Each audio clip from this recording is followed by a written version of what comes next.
हे WhatsApp guys, welcome back once again. So दोस्तों, आज की कहानी जो एक्सप्लेन करने जा रहे हैं उसका नाम है ट्रू लव। तो कहानी शुरू होती है। आज टर्की में रह रहे एक गवर्नमेंट टीचर की पोस्टिंग किसी अनजान गांव में हो गई है जिसका कोई अता पता नहीं है।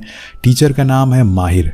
उसकी ये जॉब है और उसे जाना ही होगा, पर उसका परिवार इसे खुश नहीं है। वो चाहते हैं कि माहिर यहीं रह के अपने बच्चों को पढ़ाए, पर वो जैसे भी करके उन्हें मना लेता है और शाम की ट्रेन से अपनी मंजिल की ओर निकल जाता है। थोड़े टाइम के बाद वो बस से सफर करता है और बस का ड्राइवर उसे लाकर एक पहाड़ पर छोड़ देता है और बताता है कि उन्हें यहाँ से आगे पैदल ही जाना होगा क्योंकि सरकार ने इसके आगे का रास्ता बनाया ही नहीं है।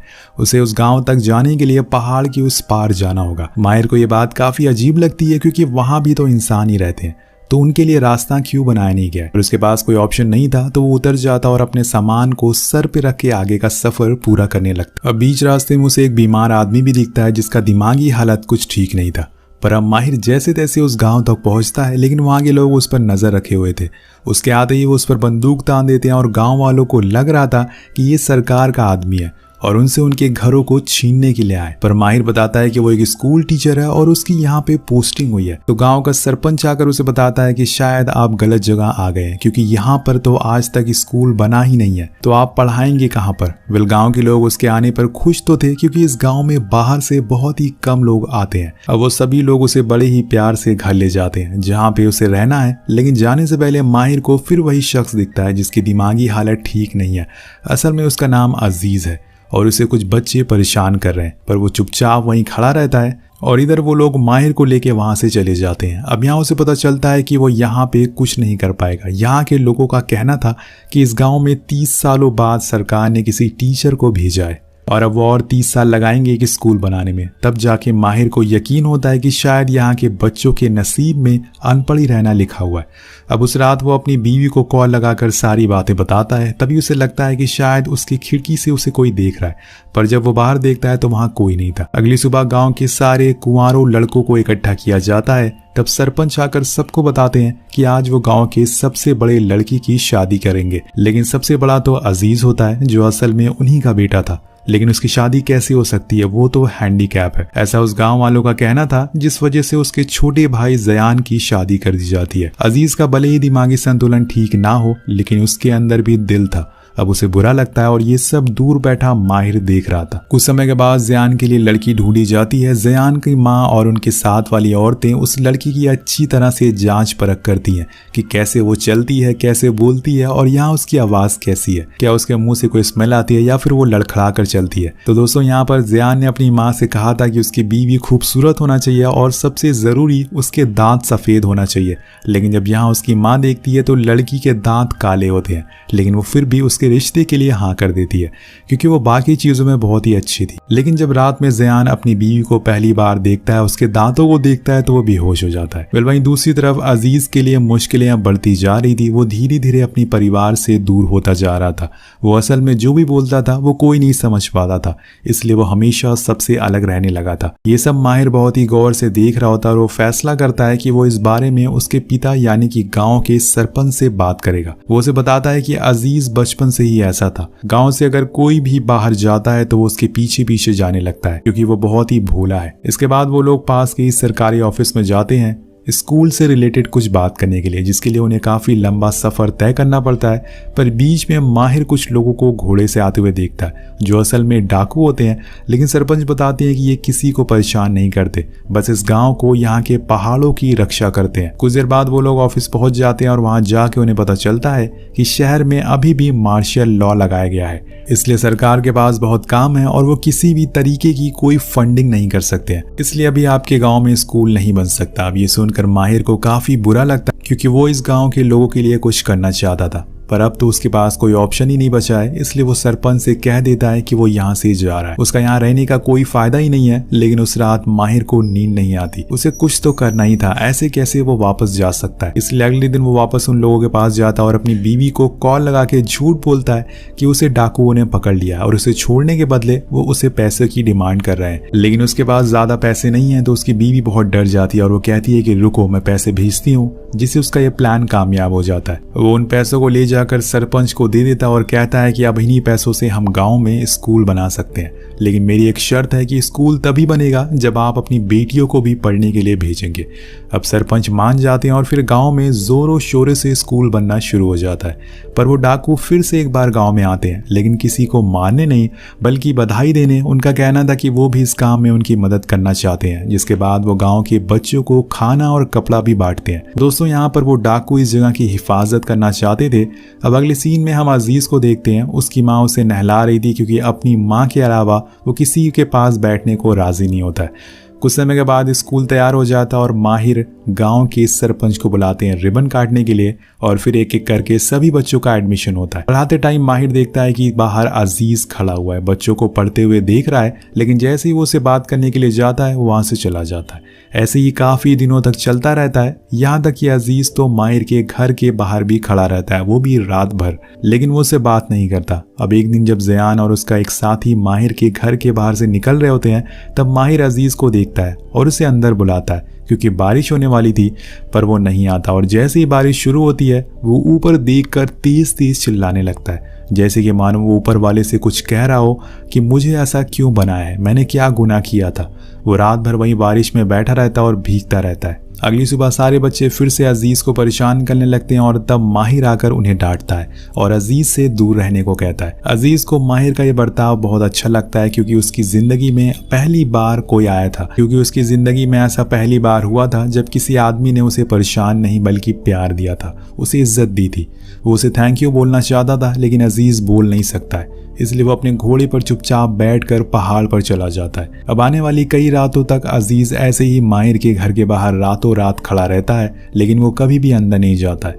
अब एक दिन अजीज का घोड़ा उसके बिना ही घर आ जाता है तो उसकी माँ यह देखकर बहुत ज्यादा घबरा जाती है। उन्हें लगता है कि शायद उसे कुछ हो गया है, तो उसके सारे भाइयों को उसे ढूंढने के लिए भेजती हैं। वो लोग उसे हर जगह ढूंढते हैं, लेकिन वो कहीं भी नहीं मिलता और आखिर में आकर स्कूल के पास बैठ जाते हैं। पर उसी दौरान अंदर से अजीज की आवाज आती है। हम देखते हैं कि माहिर ने आज वो करके दिखा दिया जो शायद अजीज का कोई अपना भी नहीं कर पाता। उसने अजीज को स्कूल में दाखिला करा दिया था, उन बच्चों के साथ बैठाया और जब उसकी छुट्टी हो गई तो उसने अजीज को पेंसिल पकड़ना सिखाया। उसने पहली बारी में बहुत ही अच्छी ड्राइंग बनाई जिसे माहिर बहुत उसकी तारीफ करता है और उसे सुनकर अजीज के चेहरे पर आज बरसों बाद एक हंसी आ जाती है। वो इस पल को एंजॉय कर रहा था। ये सब बाहर खड़े उसके सारे भाई देख रहे थे। अजीज को खुश देखकर उन सभी की आंखों में आंसू आ जाते हैं।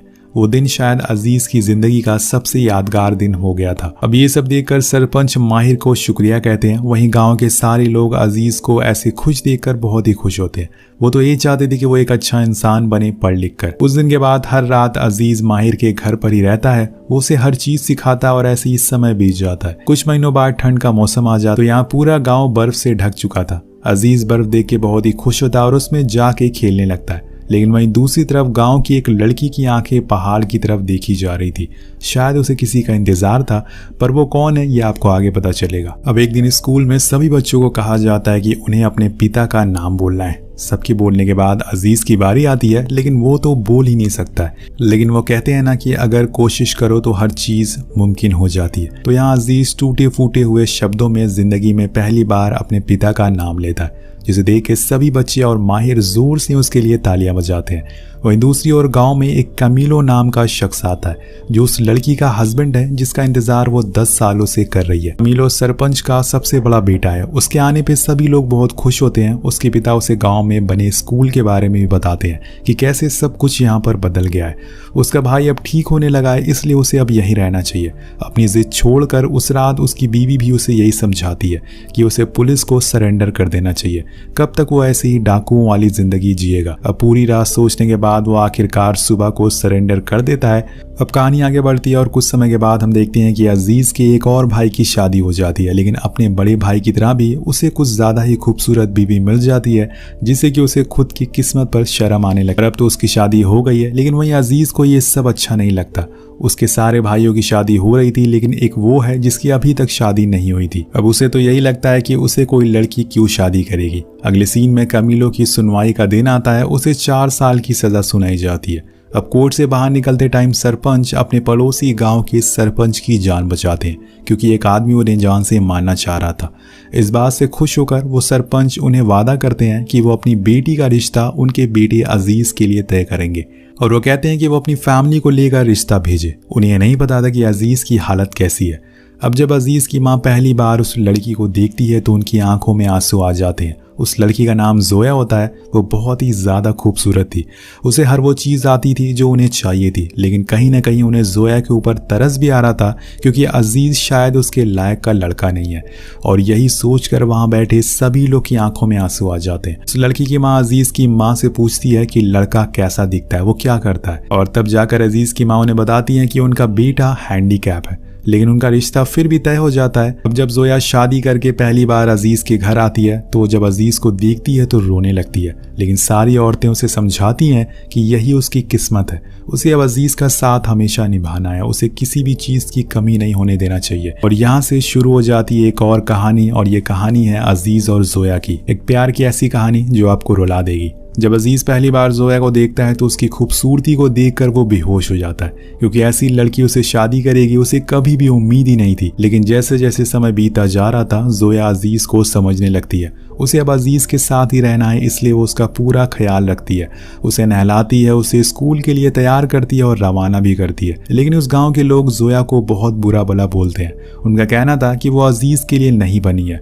उसकी पूरी जिंदगी बर्बाद हो गई है। लेकिन जोया इन सब बातों पर ज्यादा ध्यान नहीं देती है क्योंकि अजीज दिल से कैसा है वो अच्छे से जानती है। लेकिन कहीं ना कहीं दोस्तों वो भी इंसान होती है, उसे कभी कभी अपने लिए बुरा लगता है। अब एक रात वो रोती भी है और अजीज ये सब देख रहा था। वो आकर उसके पास बैठ जाता और उसके आंसू पोंछने लगता है। वो जो कुछ भी बोल पाता है और उसे बोलने की और समझाने की कोशिश करता है।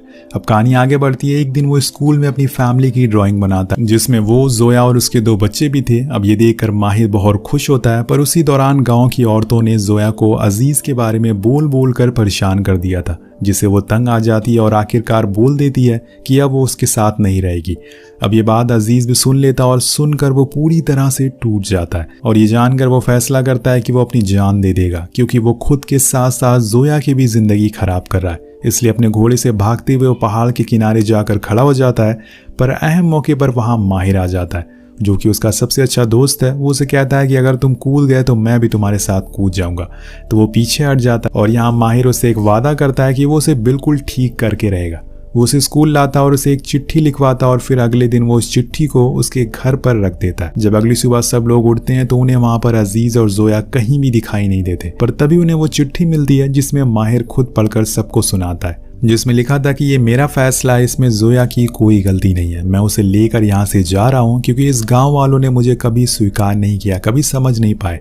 लेकिन मैं आप सभी से वादा करता हूँ कि मैं एक दिन वापस जरूर आऊँगा। तब तक आप मेरे घोड़े का ख्याल रखिएगा।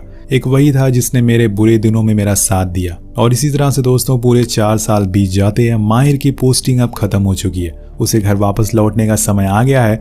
पूरे गांव वाले उसे छोड़ने के लिए आए हैं। सभी की आंखों में आंसू थे। वो उनसे कहता है कि मैं जब यहाँ पर आया था मैंने कभी नहीं सोचा था कि मेरा एक परिवार बन जाएगा। तो सरपंच कहते हैं कि मेरे अभी तक 6 बेटे थे, लेकिन जब से तुम यहाँ पर आए हो मेरे 7 बेटे हो गए।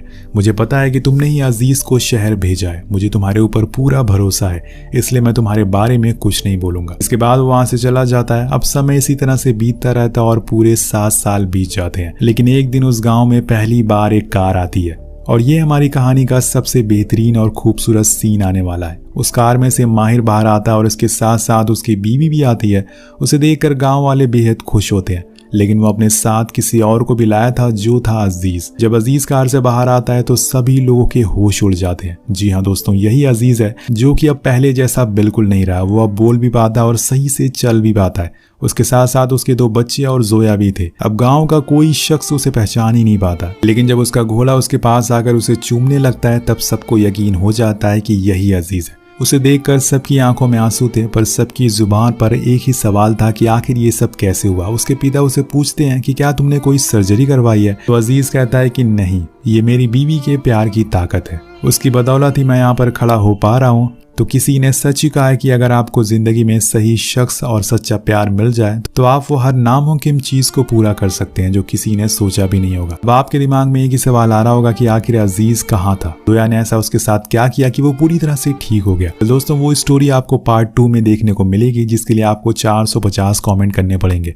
तो फटाफट जाइए नीचे कमेंट करके बताइए कि हमें कहानी कैसी लगी। मिलते हैं आपसे अगली वीडियो में। Thank you so much watching. Piece.